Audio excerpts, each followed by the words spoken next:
Capítulo 1. Paulo, apóstolo de Jesus Cristo pela vontade de Deus, e o irmão Timóteo, à Igreja de Deus que está em Corinto, e também a todos os cristãos que se encontram por toda a Acaia. A graça e a paz a vocês da parte de Deus nosso Pai e do Senhor Jesus Cristo. Bendito seja o Deus e Pai de nosso Senhor Jesus Cristo, o Pai das misericórdias e Deus de toda consolação.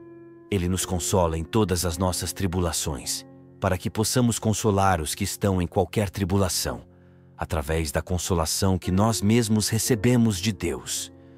Na verdade, assim como os sofrimentos de Cristo são numerosos para nós, assim também é grande a nossa consolação por meio de Cristo.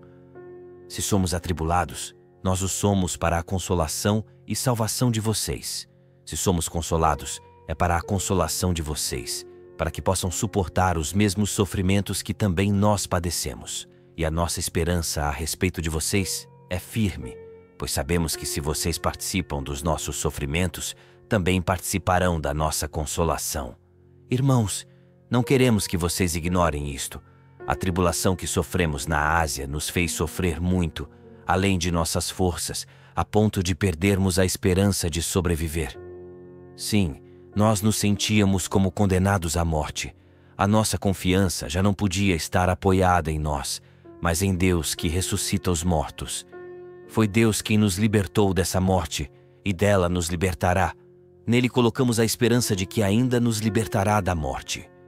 Para isso, vocês vão colaborar por meio da oração. Desse modo, a graça que obteremos pela intercessão de muitas pessoas provocará a ação de graças de muitos em nosso favor.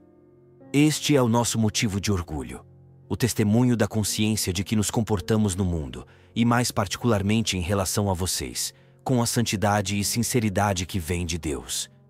Não foram razões humanas que nos moveram, mas a graça de Deus. De fato, não há nada em nossas cartas além daquilo que vocês leem e compreendem. E espero que vocês compreendam plenamente, assim como em parte já nos compreenderam que somos para vocês motivo de glória, assim como vocês o serão para nós, no dia do Senhor Jesus. Animado por essa certeza, eu pretendia, em primeiro lugar, ir ao encontro de vocês, para que recebessem uma segunda graça. Depois seguiria para a Macedônia, e finalmente da Macedônia retornaria até vocês, a fim de que me preparassem a viagem para a Judéia. Será que fui leviano ao fazer esse projeto? Será que meus planos foram inspirados por objetivos puramente humanos, de tal modo que em mim existe sim e não ao mesmo tempo? Deus é testemunha fiel de que a palavra que dirigimos a vocês não é sim e não. De fato, Jesus Cristo, o Filho de Deus, que eu, Silvano e Timóteo anunciamos a vocês, não foi sim e não, mas unicamente sim. Todas as promessas de Deus encontraram nele o seu sim. Por isso, é por meio dele que dizemos amém a Deus, para a glória de Deus. Quem nos fortalece juntamente com vocês em Cristo e nos dá a unção é Deus. Deus nos marcou com um selo e colocou em nossos corações a garantia do Espírito. Quanto a mim, invoco a Deus como testemunha da minha vida. Foi para poupar vocês que eu não voltei a Corinto. Não é nossa intenção dominar a fé que vocês têm, mas colaborar para que vocês tenham alegria. Quanto à fé, vocês estão firmes. Capítulo 2. Por isso, preferi não visitá-los, para não provocar tristeza. De fato, se causo tristeza para vocês, quem me dará alegria? Somente vocês, a quem entristeci. A finalidade da minha carta era evitar que, ao chegar, eu experimentasse tristeza daqueles que me deveriam proporcionar alegria. Quanto a vocês, estou convencido de que a minha alegria é também a alegria de todos vocês. De fato, quando escrevi, eu estava tão preocupado e aflito que até chorava. Não pretendia entristecê-los, mas escrevi para que compreendam o imenso amor que tenho por vocês. Se alguém causou tristeza, não foi a mim, mas de certo modo, não vamos exagerar, a todos vocês. Para tal pessoa, basta o castigo que a comunidade resolveu impor-lhe. Mas agora é melhor que o perdoem e o consolem, para que ele não fique sob o peso de tristeza excessiva. Peço-lhes, portanto, que deem provas de amor a essa pessoa. Realmente, ao escrever-lhes, eu queria pôr à prova a obediência de vocês e verificar se era uma obediência total. A quem vocês perdoam, eu também perdoo. Se perdoei, na medida que tinha de perdoar, eu o fiz diante de Cristo em favor de vocês. Desse modo, não seremos enganados por Satanás, cujas intenções não ignoramos. Cheguei então a Troade para aí pregar o Evangelho de Cristo. Embora o Senhor me tivesse aberto uma grande porta, não tive paz de espírito, pois não encontrei o meu irmão Tito. Por isso despedi-me deles e parti para a Macedônia. Graças sejam dadas a Deus, que nos faz participar do seu triunfo em Cristo e que, através de nós, espalha o perfume do seu conhecimento no mundo inteiro. De fato, diante de Deus, nós somos o bom perfume de Cristo entre aqueles que se salvam e entre aqueles que se perdem. Para uns, perfume de morte para a morte. Para outros, perfume de vida para a vida. E quem estaria à altura de tal missão? Nós não somos como tantos daqueles que falsificam a palavra de Deus. Pelo contrário, é com sinceridade e como enviados de Deus que falamos a respeito de Cristo na presença de vocês. Capítulo 3. Vamos começar de novo a fazer recomendação de nós mesmos? Ou precisamos apresentar cartas de recomendação para vocês, como fazem alguns? Ou então pedir essa carta a vocês? Nossa carta de recomendação são vocês mesmos, carta escrita em nossos corações, conhecida e lida por todos os homens. De fato, é evidente que vocês são uma carta de Cristo, da qual nós fomos o instrumento. Carta escrita, não com tinta, mas nas tábuas de carne do coração de vocês. Essa é a convicção que temos diante de Deus, graças a Cristo. Não nos atreveríamos a pensar que essa obra é devida a algum mérito nosso. Pelo contrário, é de Deus que vem a nossa capacidade. Foi Ele que nos tornou capazes de sermos ministros de uma aliança nova, não aliança da letra, mas do Espírito. Pois a letra mata, e o Espírito é que dá a vida. O ministério da morte, gravado com letras sobre a pedra, ficou tão marcado pela glória que os israelitas não podiam fixar os olhos no rosto de Moisés por causa do fulgor que nele havia. Fulgor, aliás, passageiro. Quanto mais glorioso não será o ministério do Espírito. Na verdade, se o ministério da condenação foi glorioso, muito mais glorioso será o ministério da justiça. Mesmo a glória que aí se verificou já não pode ser considerada glória, em comparação com a glória atual, que lhe é muito superior. De fato, se foi marcado pela glória o que é passageiro, com maior razão há de ser glorioso o que é permanente.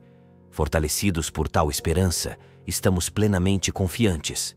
Nós não fazemos como Moisés, que colocava um véu sobre a face para que os filhos de Israel não percebessem o fim daquilo que era passageiro. No entanto, os espíritos deles se tornaram obscurecidos. Sim, até hoje, quando eles leem o Antigo Testamento, esse mesmo véu permanece. Não é retirado, porque é em Cristo que ele desaparece. Sim, até hoje, todas as vezes que leem Moisés, há um véu sobre o coração deles.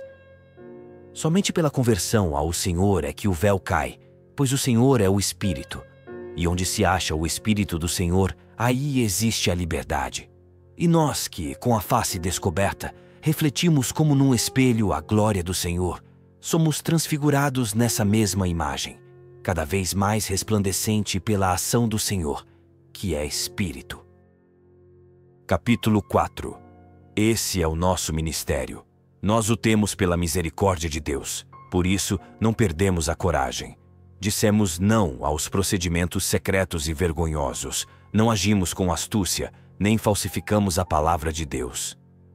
Ao contrário, manifestando a verdade, nos recomendamos diante de Deus a consciência de cada homem. Portanto, se o nosso evangelho continua obscuro, está obscuro para aqueles que se perdem, para os incrédulos, cuja inteligência o Deus deste mundo obscureceu, a fim de que não vejam brilhar a luz do evangelho da glória de Cristo que é a imagem de Deus. Não pregamos a nós mesmos, mas Cristo Jesus Senhor. Quanto a nós mesmos, é como servos de vocês que nos apresentamos por causa de Jesus. Pois o Deus que disse: do meio das trevas brilhe a luz. Foi Ele mesmo que reluziu em nossos corações para fazer brilhar o conhecimento da glória de Deus, que resplandece na face de Cristo. Todavia, esse tesouro nós o levamos em vasos de barro, para que todos reconheçam que esse incomparável poder pertence a Deus e não é propriedade nossa. Somos atribulados por todos os lados, mas não desanimamos. Somos postos em extrema dificuldade, mas não somos vencidos por nenhum obstáculo. Somos perseguidos, mas não abandonados. Prostrados por terra, mas não aniquilados. Sem cessar e por toda parte levamos em nosso corpo a morte de Jesus, a fim de que também a vida de Jesus se manifeste em nosso corpo. De fato, embora estejamos vivos, somos sempre entregues à morte por causa de Jesus, a fim de que também a vida de Jesus se manifeste em nossa carne mortal. Desse modo, em nós trabalha a morte, e em vocês, a vida, animados pelo mesmo espírito de fé sobre o qual está escrito: acreditei, por isso falei. Também nós acreditamos e por isso falamos. Pois sabemos que aquele que ressuscitou o Senhor Jesus também nos ressuscitará com Jesus e nos colocará ao lado dele juntamente com vocês. E tudo isso se realiza em favor de vocês, para que a graça, multiplicando-se entre muitos, faça transbordar a ação de graças para a glória de Deus. É por isso que nós não perdemos a coragem. Pelo contrário, embora o nosso físico vá se desfazendo, o nosso homem interior vai se renovando a cada dia. Pois a nossa tribulação momentânea é leve em relação ao peso extraordinário da glória eterna que ela nos prepara. Não procuramos as coisas visíveis, mas as invisíveis, porque as coisas visíveis duram apenas um momento, enquanto as invisíveis duram para sempre. Capítulo 5. Nós sabemos. Quando a nossa morada terrestre, a nossa tenda for desfeita, receberemos de Deus uma habitação no céu, uma casa eterna não construída por mãos humanas. Por isso, suspiramos neste nosso estado, desejosos de revestir o nosso corpo celeste. E isso será possível se formos encontrados vestidos, e não nus. Pois nós que estamos nesta tenda, gememos acabrunhados, porque não queremos ser despojados da nossa veste, mas revestir a outra por cima desta. E assim, aquilo que é mortal seja absorvido pela vida. E quem para isso nos preparou foi Deus, o qual nos deu a garantia do Espírito. Por essa razão, estamos sempre confiantes, sabendo que, enquanto habitamos neste corpo, estamos fora de casa, isto é, longe do Senhor, pois caminhamos pela fé e não pela visão. Sim, estamos cheios de confiança e preferimos deixar a mansão deste corpo para irmos morar junto do Senhor. Em todo caso, quer fiquemos em nossa morada, quer a deixemos, nos esforçamos por agradar ao Senhor. De fato, todos deveremos comparecer diante do tribunal de Cristo, a fim de que cada um receba a recompensa daquilo que tiver feito durante a sua vida no corpo, tanto para o bem como para o mal. Portanto, compenetrados do temor do Senhor, procuramos convencer os homens. Somos plenamente conhecidos por Deus. Espero que também sejamos plenamente conhecidos pela consciência de vocês. Não nos recomendamos novamente a vocês, mas queremos apenas dar-lhes ocasião de se orgulharem de nós, a fim de que vocês possam dar uma resposta para aqueles que se gloriam somente pelas aparências e não pelo que está no coração. Se perdemos o bom senso, foi por causa de Deus. Se nos comportamos com sensatez, foi por causa de vocês. O amor de Cristo é que nos impulsiona quando consideramos que um só morreu por todos, e consequentemente todos morreram. Ora, Cristo morreu por todos, e assim, aqueles que vivem, já não vivem para si, mas para aquele que por eles morreu e ressuscitou. Por isso, doravante não conhecemos mais ninguém pelas aparências. Mesmo que tenhamos conhecido Cristo segundo as aparências, agora já não o conhecemos assim. Se alguém está em Cristo, é nova criatura.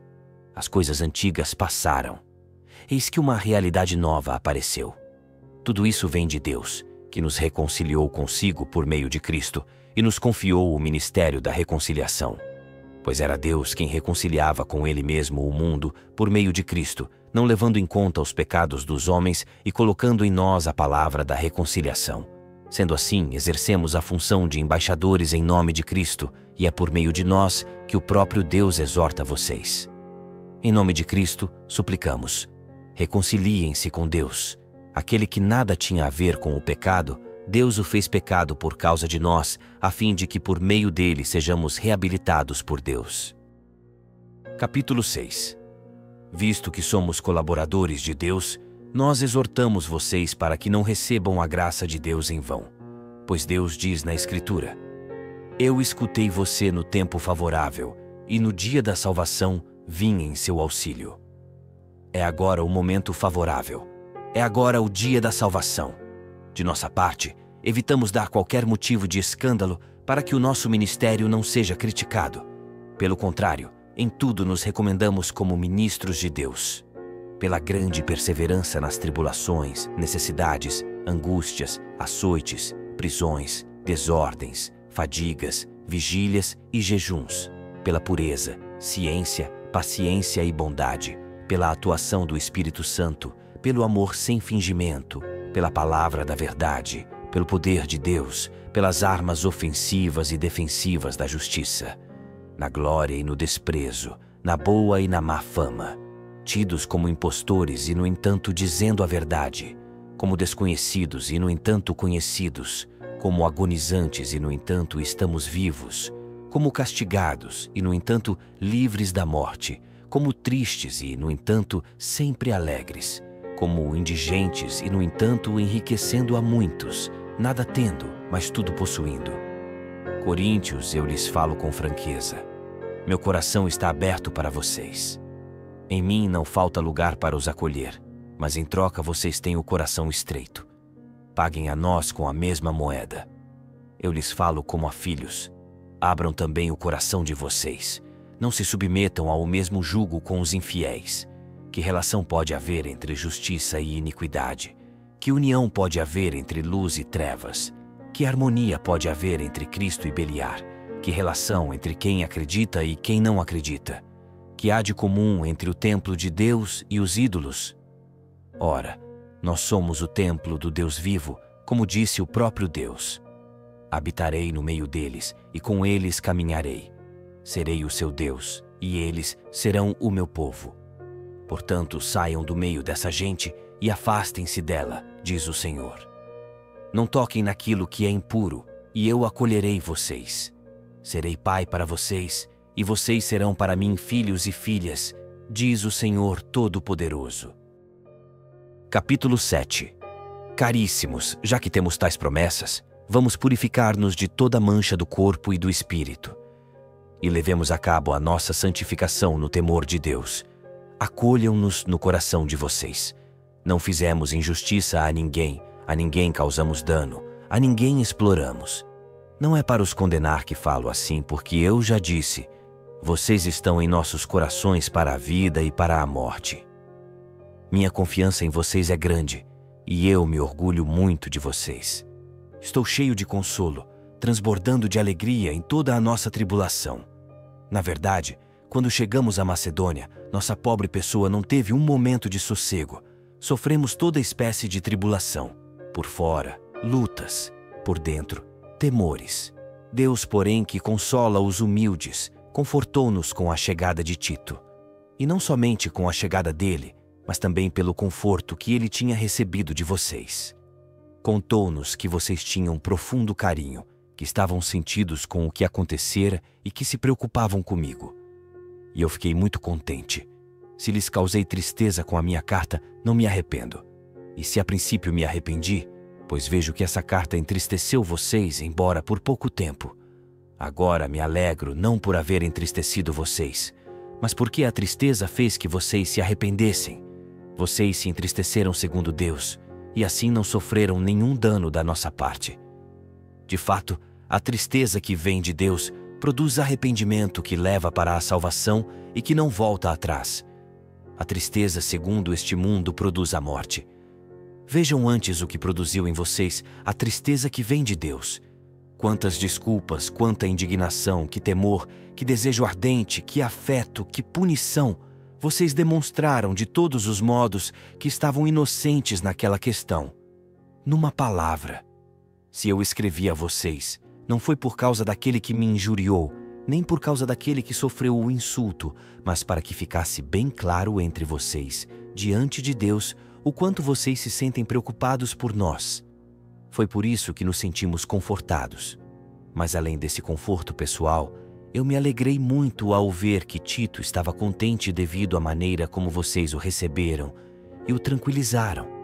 Se diante dele eu me havia gabado um pouco de vocês, não tive do que me envergonhar.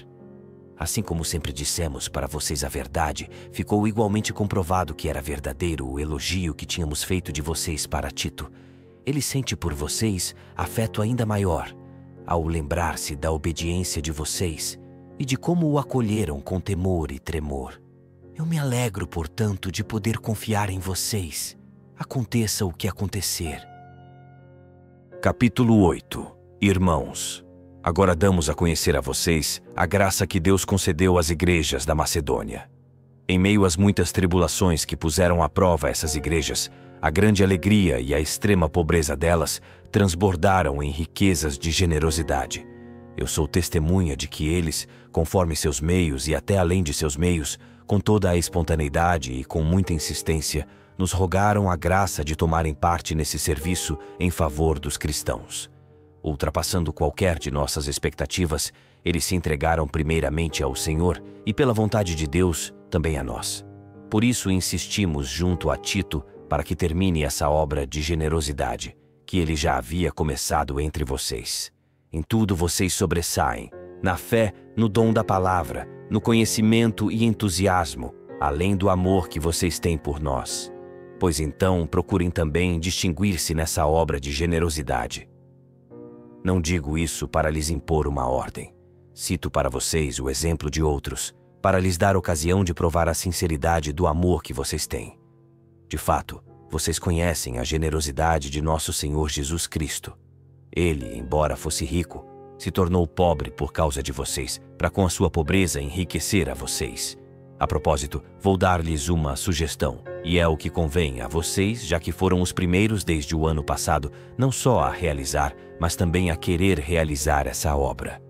Agora, portanto, a executem até o fim, de modo que a essa boa disposição da vontade corresponda a realização na medida dos meios que vocês têm. Quando existe boa vontade, somos bem aceitos com os recursos que temos. Pouco importa o que não temos. Não queremos que o alívio para os outros seja causa de aflição para vocês, mas que haja igualdade.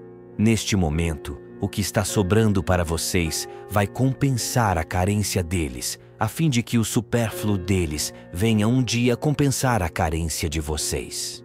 Assim haverá igualdade, como está na Escritura. A quem recolhia muito, nada lhe sobrava, e a quem recolhia pouco, nada lhe faltava. Graças sejam dadas a Deus, que colocou no coração de Tito o mesmo zelo por vocês. Ele acolheu o meu pedido, e mais apressado que nunca, vai espontaneamente ao encontro de vocês. Com ele estamos enviando o irmão que é elogiado em todas as igrejas, por causa da pregação do Evangelho. Mais ainda, foi escolhido pelas igrejas para ser nosso companheiro de viagem nesta obra de generosidade, serviço que empreendemos para dar glória ao Senhor e realizar as nossas boas intenções. Tomamos essa precaução para evitar qualquer crítica na administração da grande quantia que nos confiaram. De fato, estamos preocupados com o bem, não somente aos olhos de Deus, mas também diante dos homens. Junto com os representantes, enviamos também o nosso irmão, cuja dedicação muitas vezes e de muitos modos temos experimentado, e que agora se mostra muito mais disposto, já que deposita plena confiança em vocês. Quanto a Tito, ele é meu companheiro e colaborador junto a vocês, ao passo que os nossos irmãos são os enviados das igrejas, as quais são a glória de Cristo. Portanto, diante das igrejas, deem a eles provas do amor de vocês, e façam que eles vejam como é justo o motivo do nosso orgulho a respeito de vocês. Capítulo 9. Quanto ao serviço a ser prestado aos cristãos, é inútil que eu escreva a vocês. Conheço a boa vontade de vocês e, por causa dela, me orgulho de vocês junto aos macedônios, dizendo-lhes: a Acaia está preparada desde o ano passado, e o zelo de vocês tem servido de estímulo para a maioria das igrejas. Entretanto, estou mandando os irmãos até vocês, a fim de que o elogio que fiz de vocês não seja desmentido nesse ponto, e para que vocês, como eu dizia antes, estejam realmente preparados. Se alguns macedônios fossem comigo e não os encontrassem preparados, essa plena confiança seria motivo de nos envergonharmos, para não dizer que seria motivo de vocês se envergonharem. Julguei, portanto, necessário pedir aos irmãos que fossem até vocês à nossa frente e organizassem as ofertas já prometidas. Uma vez recolhidas, tais ofertas seriam sinal de autêntica generosidade e não demonstração de avareza. Saibam de uma coisa: quem semeia com mesquinhez há de colher. Quem semeia com generosidade há de colher. Cada um dê conforme decidir em seu coração, sem pena ou constrangimento, porque Deus ama quem dá com alegria. Deus pode enriquecer vocês com toda espécie de graças, para que tenham sempre o necessário em tudo e ainda fique sobrando alguma coisa para poderem colaborar em qualquer boa obra, conforme diz a Escritura. Ele distribuiu e deu aos pobres. A sua justiça permanece para sempre. Deus, que dá semente ao semeador, também dará o pão em alimento. Para vocês multiplicará a semente e ainda fará crescer o fruto da justiça que vocês têm. E vocês ficarão enriquecidos de todos os modos para praticar toda espécie de generosidade, que provocará a ação de graças a Deus por meio de nós. De fato, o serviço desta coleta não deve apenas satisfazer as necessidades dos cristãos, mas há de ser ocasião de dar efusivas ações de graças a Deus. Tal serviço será para eles uma prova, e eles agradecerão a Deus a obediência que vocês professam ao Evangelho de Cristo e a generosidade com que vocês repartem os bens com eles e com todos. Eles manifestarão a sua ternura, rezando por vocês por causa da graça extraordinária que Deus concedeu a vocês. Graças sejam dadas a Deus por seu dom extraordinário. Capítulo 10. Sou eu mesmo, Paulo, quem suplica a vocês com a mansidão e a bondade de Cristo. Eu que sou tão humilde quando estou entre vocês e tão prepotente quando estou longe. Rogo que vocês não me obriguem, quando eu estiver aí em pessoa, a mostrar-me prepotente, recorrendo à audácia com que pretendo agir contra aqueles que nos julgam, como se nos comportássemos com interesses humanos. Embora seja homem, não luto por interesses humanos. De fato, as armas da nossa luta não são humanas. O seu poder vem de Deus e são capazes de destruir fortalezas. Nós destruímos os raciocínios presunçosos e qualquer poder altivo que se levante contra o conhecimento de Deus. Obrigamos toda inteligência a obedecer a Cristo e estamos dispostos a punir qualquer desobediência, desde que a obediência de vocês seja perfeita. Olhem as coisas frente a frente. Se alguém está convencido de pertencer a Cristo, tome consciência, de uma vez por todas, de que assim como ele pertence a Cristo, também nós pertencemos a Cristo. E ainda que eu me orgulhasse um pouco mais do poder que Deus nos deu para edificar e não destruir vocês, eu não me envergonharia disso. Não quero dar a impressão de estar ameaçando vocês com minhas cartas, pois, como dizem alguns, as cartas são duras e fortes, mas a presença dele é fraca e sua palavra é desprezível. Aquele que diz isso, fique sabendo que, assim como somos pela linguagem e por carta, quando estamos ausentes, tais seremos por nossos atos quando estivermos presentes. É verdade que não temos a ousadia de nos igualar ou de nos comparar a alguns que fazem recomendação de si mesmos, que se tornam insensatos, porque se medem de acordo com a sua própria medida e se comparam a si mesmos.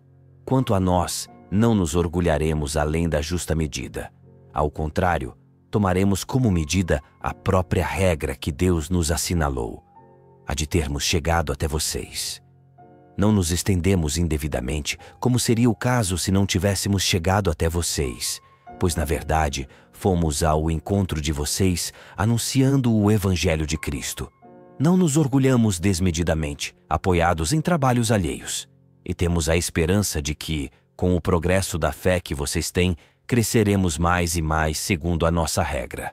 Desse modo, levaremos o Evangelho para além das fronteiras da região de vocês, sem contudo entrarmos em campo alheio, para não nos orgulharmos de trabalhos realizados por outros, como se fossem feitos por nós. Quem se orgulha, que se orgulhe no Senhor. Pois é aprovado não aquele que faz recomendação de si próprio, mas aquele que Deus recomenda. Capítulo 11. Tomara que vocês pudessem suportar um pouco da minha loucura. É claro que vocês vão me suportar. Sinto por vocês um ciúme semelhante ao ciúme de Deus. Eu os entreguei a um único esposo, a Cristo, a quem devo apresentar vocês como virgem pura. Receio, porém, que assim como a serpente, com sua astúcia, seduziu Eva, os pensamentos de vocês se corrompam, desviando-se da simplicidade devida a Cristo. De fato, se chega alguém e prega a vocês um Jesus diferente daquele que lhes pregamos, ou se vocês acolhem um espírito diferente daquele que receberam, ou um evangelho diverso daquele que vocês abraçaram, vocês o suportam de bom grado. Todavia, não me considero inferior em coisa alguma a esses superapóstolos. Ainda que eu não seja hábil no falar, eu o sou no saber. Em tudo e de todos os modos, nós já mostramos isso a vocês. Será que foi um erro meu humilhar-me para exaltar vocês, porque lhes anunciei gratuitamente o Evangelho de Deus?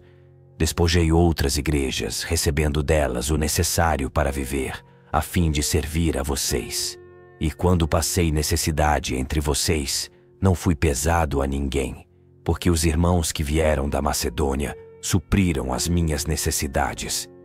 Em tudo evitei ser pesado a vocês, e continuarei a evitá-lo. Pela verdade de Cristo que está em mim, declaro que esse título de glória não me será tirado nas regiões da Acaia. E por quê? Será porque não amo vocês? Deus o sabe. O que faço, continuarei fazendo, a fim de tirar qualquer pretexto daqueles que procuram algum para se gabarem dos mesmos títulos que nós temos. Esses tais são falsos apóstolos, operários fraudulentos, disfarçados de apóstolos de Cristo. E não é de estranhar. O próprio Satanás se disfarça em anjo de luz. Por isso, não me surpreendo de que os ministros de Satanás se disfarcem como servidores da justiça. Mas o fim deles corresponderá às suas obras. Repito, que ninguém me considere louco, ou então, que me suportem como louco, a fim de que também eu possa me gabar um pouco. O que vou dizer, não o direi conforme o Senhor, mas como louco, certo de que tenho motivos para me gabar. Visto que muitos se gabam de seus títulos humanos, também eu vou me gabar. Vocês, assim tão sensatos, suportam de boa vontade os loucos, e suportam que os escravizem, que os devorem, que os despojem, que os tratem com soberba, que os esbofeteiem. Digo isto para a vergonha de vocês. Até parece que nós é que somos fracos. Aquilo que outros têm a ousadia de apresentar, falo como louco. Eu também tenho. São hebreus? Eu também. São israelitas? Eu também. São descendentes de Abraão? Eu também. São ministros de Cristo? Falo como louco. Eu o sou muito mais pelas fadigas, muito mais pelas prisões, infinitamente mais pelos açoites, frequentemente em perigo de morte. Dos judeus recebi 5 vezes os 40 golpes menos um. Fui flagelado 3 vezes. Uma vez fui apedrejado. 3 vezes naufraguei. Passei um dia e uma noite em alto mar. Fiz muitas viagens. Sofri perigos nos rios, perigos por parte dos ladrões, perigos por parte dos meus irmãos de raça, perigos por parte dos pagãos, perigos na cidade, perigos no deserto, perigos no mar, perigos por parte dos falsos irmãos. Mais ainda, morto de cansaço, muitas noites sem dormir, fome e sede, muitos jejuns com frio e sem agasalho. E isso para não contar o resto. A minha preocupação cotidiana, a atenção que tenho por todas as igrejas. Quem fraqueja sem que eu também me sinta fraco? Quem cai sem que eu me sinta com febre? Se é preciso gabar-se, é de minha fraqueza que vou me gabar. O Deus e Pai do Senhor Jesus, que é bendito para sempre, sabe que não minto. Em Damasco, o governador do rei Aretas guardava a cidade dos damascenos com a intenção de me prender, mas fizeram-me descer de uma janela ao longo da muralha, dentro de um cesto, e assim eu escapei das mãos dele. Capítulo 12. É preciso gabar-se? Embora não convenha, vou mencionar as visões e revelações do Senhor. Conheço um homem em Cristo que há 14 anos foi arrebatado ao terceiro céu. Se estava em seu corpo, não sei. Se fora do corpo, não sei. Deus o sabe. Sei apenas que esse homem, se no corpo ou fora do corpo, não sei. Deus o sabe. Foi arrebatado até o paraíso e ouviu palavras inefáveis que não são permitidas ao homem repetir. Quanto a esse homem, eu me gabarei. Mas quanto a mim, só vou me gabar das minhas fraquezas. Se eu quisesse me gabar, não seria louco, pois só estaria dizendo a verdade. Mas isso eu não faço, a fim de que ninguém tenha de mim conceito superior àquilo que vê em mim ou me ouve dizer. Para que eu não me inchasse de soberba por causa dessas revelações extraordinárias, foi-me dado um espinho na carne, um anjo de Satanás para me espancar, a fim de que eu não me encha de soberba. Por esse motivo, 3 vezes pedi ao Senhor que o afastasse de mim. Lê, porém, me respondeu: para você basta a minha graça, pois é na fraqueza que a força manifesta todo o seu poder. Portanto, com muito gosto, prefiro gabar-me de minhas fraquezas, para que a força de Cristo habite em mim. E é por isso que eu me alegro nas fraquezas, humilhações, necessidades, perseguições e angústias, por causa de Cristo. Pois quando sou fraco, então é que sou forte. Procedi como louco, mas foram vocês que me forçaram. Eram vocês que deviam me recomendar, pois embora eu não seja coisa alguma, em nada esses superapóstolos ganham de mim. De fato, no meio de vocês se realizaram os sinais do verdadeiro apóstolo, paciência a toda prova, sinais, milagres e prodígios. O que é que vocês tiveram menos do que as outras igrejas, senão o fato de que eu não fui pesado para vocês? Perdoem-me essa injustiça. Estou pronto para ir ao encontro de vocês pela 3ª vez, e não lhes serei pesado, pois o que procuro não são os bens que vocês possuem, mas vocês mesmos. Não são os filhos que devem acumular bens para os pais, mas sim os pais para os filhos. Quanto a mim, de boa vontade me gastarei e me desgastarei totalmente em favor de vocês. Será que dedicando-lhes mais amor, serei por causa disso menos amado? Tudo bem, dirão alguns. Eu não fui pesado a vocês, mas, esperto como sou, eu os conquistei com fraude. Por acaso eu os explorei através de algum daqueles que enviei a vocês? Pedi a Tito que fosse encontrar vocês e com ele enviei o irmão. Será que Tito explorou vocês? Será que não caminhamos no mesmo espírito? E não seguimos os mesmos passos? Já faz tempo que vocês pensam que nós estamos querendo nos justificar diante de vocês. Não. É diante de Deus em Cristo que falamos. E tudo caríssimos para a edificação de vocês. De fato, receio que, quando aí chegar, eu não os encontre do jeito que eu gostaria de encontrá-los, e que vocês, por conseguinte, me encontrem do jeito como não gostariam. Tenho receio de que entre vocês haja discórdia, inveja, animosidade, rivalidade, maledicências, falsas acusações, arrogância, desordens. Tenho receio de que, quando eu voltar a encontrá-los, o meu Deus me humilhe em relação a vocês, e que eu tenha de chorar por muitos que pecaram no passado e ainda não se tenham convertido da impureza, da fornicação e dos vícios que antes praticavam. Capítulo 13. Esta é a 3ª vez que vou encontrá-los. Qualquer questão será resolvida pela palavra de 2 ou 3 testemunhas. Eu já disse isso antes, e hoje, estando ausente, torno a dizer, como por ocasião da minha 2ª visita, àqueles que pecaram no passado e a todos os outros. Quando eu voltar, não usarei de meias medidas, pois vocês estão procurando uma prova de que é Cristo quem fala em mim. Ele não é fraco com vocês. Ao contrário, ele mostra o seu poder no meio de vocês. De fato, ele foi crucificado pela sua fraqueza, mas está vivo pelo poder de Deus. Também nós somos fracos nele, mas com ele viveremos pelo poder de Deus em relação a vocês. Examinem-se a si próprios e vejam se estão firmes na fé. Façam uma revisão de si mesmos. Será que vocês não reconhecem que Jesus Cristo está em vocês? A não ser que não passem na prova. Espero que reconheçam que nós somos aprovados. Pedimos a Deus que vocês não cometam mal nenhum. O nosso desejo não é aparecer como aprovados, mas sim que vocês pratiquem o bem, ainda que devamos passar como não aprovados. Nada podemos contra a verdade, só temos poder em favor da verdade. E nos alegramos todas as vezes que nos sentimos fracos, enquanto vocês se sentem fortes.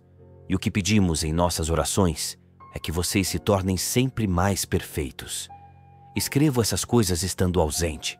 Assim, quando aí chegar, não terei que recorrer à severidade, conforme o poder que o Senhor me deu para construir, e não para destruir.